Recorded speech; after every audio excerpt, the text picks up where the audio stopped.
ऐका थांबा, मी तुम्हाला संधी देतो, काय हरकत नाही, पण एक लक्षात घ्या तुम्ही, ज्या वेळेला ही लक्षवेधी आपण पुकारली त्यावेळेला विरोधी पक्षाच्या बाकावरनं सदस्य उभे राहून म्हणाले की ह्याच्यावरती चर्चा झालेली आहे, परत ती चर्चा तुम्ही का घेताय?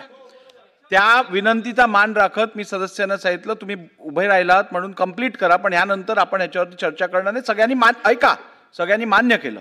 आणि प्रत्येक वेळेला आपल्या मनात कुठचंतरी थांबा जरा, प्रत्येक वेळेला आपल्याला काहीतरी मांडायचं आहे म्हणून सगळे नियम बाजूला ठेवून प्रत्येक जण उठणार, पॉइंट ऑफ इन्फॉर्मेशन बोलणार, मी संधी देऊ शकत नाही. ऐका थांबा. नाना भाऊ, तुम्हाला ज्या स्थगन प्रस्तावावरती बोलायचं होतं तो स्थगन प्रस्ताव जेव्हा मी पुकारला त्यावेळेला तुम्ही सभागृहातही नव्हतात. तुम्ही सभागृहात येणार आणि मग तुम्हाला संधी द्यायची, असं होऊ शकत नाही.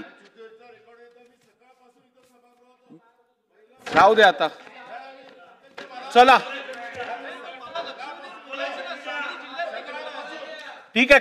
मगाच्या ऐका थांबा जरा, लक्षवेधी क्रमांक 3 वरती कोणाला बोलायचं? एक कोण महोदय, नियमाची अशी पायमल्ली, एक जण कोणी बोलेल, प्रत्येक जण बोलेल, मग याला नियमाला काही अर्थ आहेत की नाही? तेच चाललंय. कोण बोलणार आहे? चला जितेंद्र आव्हाडजी बोला. अध्यक्ष महोदय,